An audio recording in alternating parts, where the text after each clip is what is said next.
نظام الطيبات انا مش في الجو دوت، ولكن يعني بصراحة بيحصل شوية مهازل اليومين دول. يعني انت عايز تجرب على نفسك، مش مشكلة، جرب واللي يحصل لك يحصل لك. يعني بصراحة يعني لان انت شخص ما حكمتش العقل، انت بتشوف وقائع قدامك ومع ذلك بتتجاهلها. واللي هو انت معظم من النظام ان النظام ده واو، وان هو اللي هيعمل المستحيل.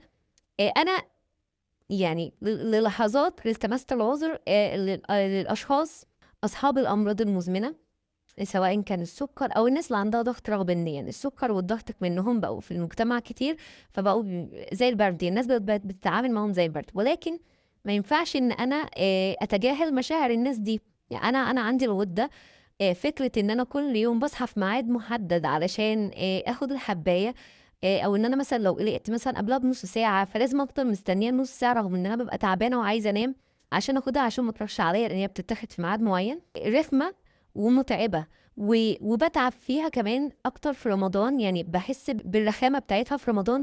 ولكن بحس ساعات ان موضوع الدواء او المرض، ربنا يعافينا يا رب. يعني ربنا بيرزقنا طبعا على قد طاقتنا ومقدرتنا على التحمل. ولكن فكره ان انت يعني تقعد متذنب شويه علشان تعرف تاكل بدل ما تاكل على طول، فيمكن ربنا زي بيدينا ابتلاء بسيط علشان دايما نتذكر نعمه. فالحمد لله، الحمد لله على نعمك يا رب. والحمد لله انك لما ابتليتني ابتلاء انا الحمد لله صابره عليه وبتعامل معاه. مش قد كده، ولكن الحمد لله. يمكن انا كمان من الحاجات اللي بتخليني اعمل رجيم لان انا طبعا بعد الولاده وزني زاد ومش عارفه اقلل وزني بسهوله، فبحاول ان انا اتبع الرجيم ده. ولكن اللي خلاني اتكلم الامهات اللي بياخدوا قرارات عن أولادهم.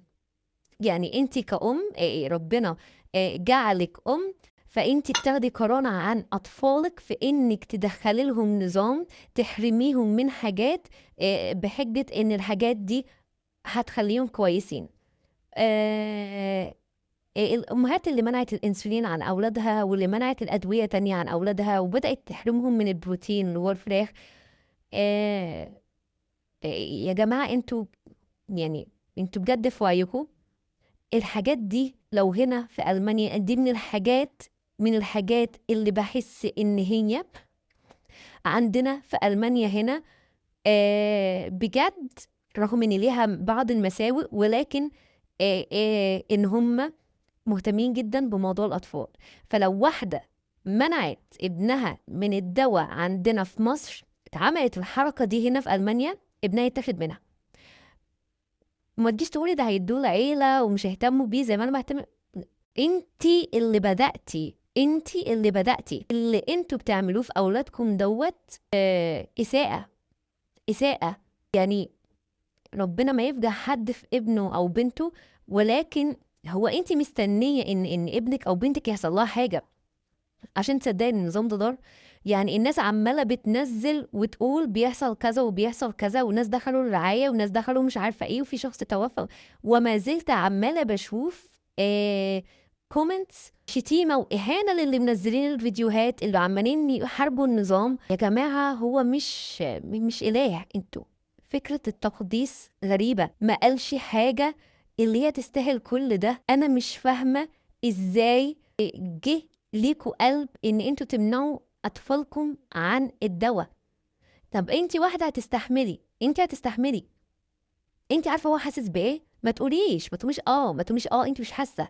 انا مهما قلت لحد انا حاسه بيك، انا مش حاسه، انا ما جربتش وجعك، انا ما جربتش اللي انت فيه. يا جماعه اعقلوا، ايه اللي انتوا بتعملوه في عيالكم ده؟ انا بجد ماليش دعوه بيكوا، انتوا اعملوا اللي تعملوه في نفسكم، انتوا حرين على نفسكم. لكن مش معنى ان انت ام واب ان يوصل بيكوا الجبروت ان انتوا تمنعوا ادويه عن عيالكم وتمنعوهم عن مصادر صحيه للغذاء. عندنا في الدين الاعتدال. اعتدلوا. اكلوش لحوم كتير في الاسبوع، ولكن دخلوا المصادر المختلفه. انما انك تمنعوا الاطفال عن اكل ودواء، ده فجر، والله العظيم فجر. ربنا يهديكوا بجد، ربنا يهديكوا. ويعني والحوار ده ينتهي. لا بجد ده حاسه انه فيروس وانتشر ومش راضي ينتهي. يا رب ينتهي بجد، ربنا يهديكم.